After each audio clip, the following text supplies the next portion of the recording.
Spending your children's inheritance and "it's not your money until you spend it" are not typical life mottos for the average Asian family. But for ex-Shell man Yusuf Hashim, it is. These mottos are the sole reasons why he has managed to experience some of the most beautiful places in the world since retiring 17 years ago. Today at age 71, he has no intention of stopping.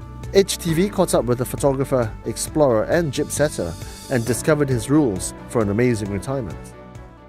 Yusuf, immense pleasure and immense honor chatting with you. Now, the last 17 years, you've spent a life living a dream, essentially, for many corporate people. In fact, for everybody, essentially, in this world. How do you do it? Because a lot of people might think, you know, this guy must be really, really stupendously and fabulously rich. Actually, I'm just a regular guy, just like you, just like everybody out there. I spent 30 years of my life working for Shell. I retired in 1999 as Shell's retail marketing director. I think I've been a little bit clever in building up a small investment portfolio that can see me through my retirement age. So I'm just a regular guy. You know, I'm nothing special. I'm not rich. You know, I contrary to people's views that I sell pictures and make money to travel, I actually spend more money on my cameras than on my travels. You know, that's just like everybody else. It's a hobby. So in the last year, I've seen your Facebook page. You've been to Antarctica, you've been to Africa, you've been to the North Pole. You spent your 50th anniversary with your wife at the North Pole. I mean, that's the dream that not many people would make. So how do you do it? I mean, how is it possible? Well, it's I would say there are seven. There are seven must-haves that you must have in order to do what I do. Well, the first thing is you must have a very compliant spouse. You know, a wife or a husband that allows you to go wherever you want to go. That's number one, the must-have that you must have, because if your wife doesn't allow you to go and you listen to her, then you'll never go anywhere. which brings me to the second point, which is, you know, if she says no, you must have the spunk to actually go ahead and do what you like.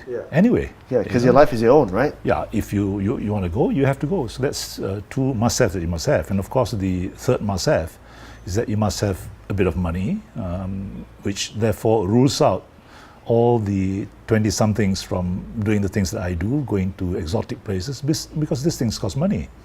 So I suppose you can only do this once you've had a successful career, you've built a small nest egg for your retirement.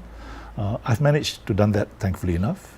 So those are three of the must-haves that you must have to do what I do. And of course, there are, I said, seven.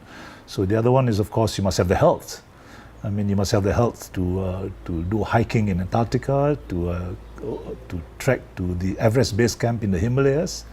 You must have the strength and the knees to actually sail in Greenland. You know, so you must have the health. That's number four.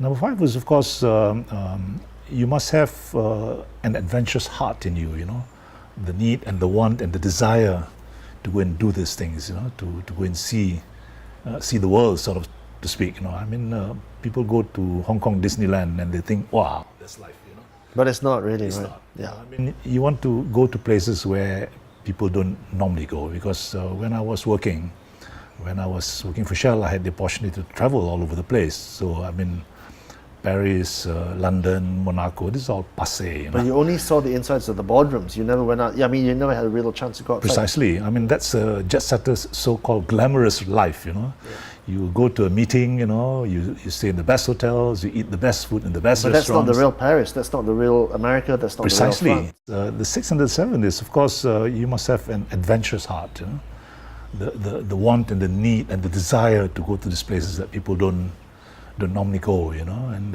places like the Gadi Pan, the Sala di Uyuni in Bolivia, you know.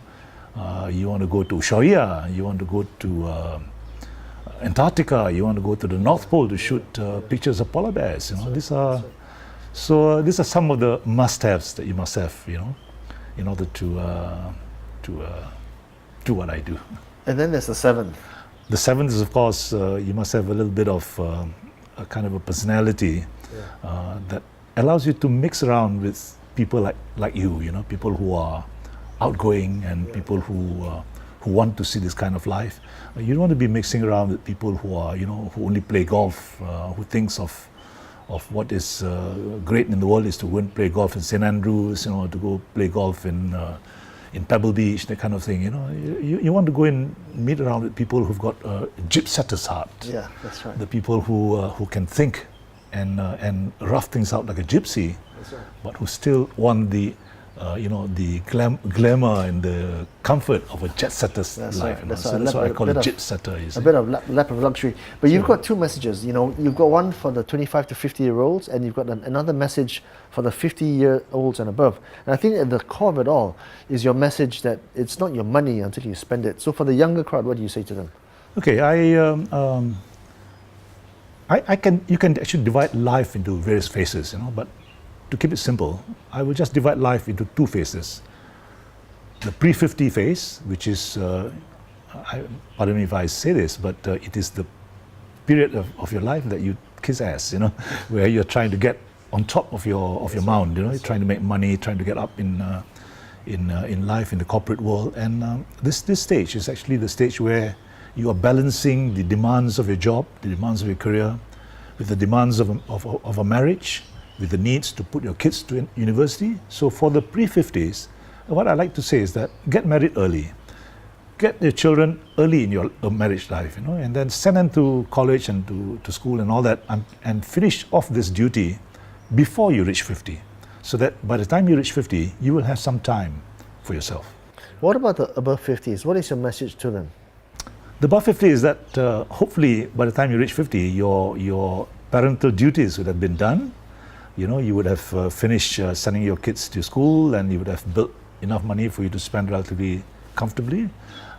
So now it is the period of your life where you need to have the guts to spend what you have earned. You must call time on making money and now spending the money. Precisely. Because what I like to tell my friends, my 70-year-old friends, is that do your maths.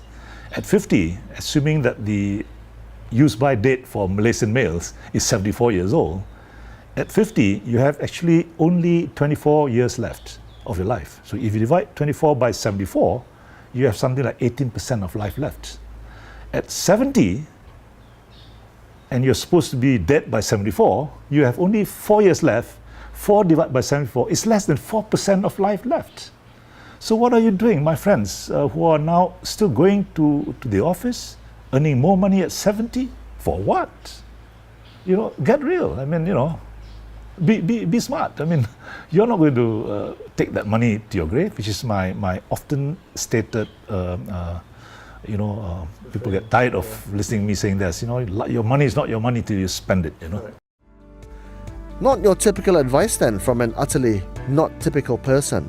But then again, one has to be different to live life on a different track. While others slowly regress into sedentary oblivion, the photographer, explorer and gypsetter Yusuf Hashim continues to live a life others can only dream of. Long may he live, and long may he live life to the fullest.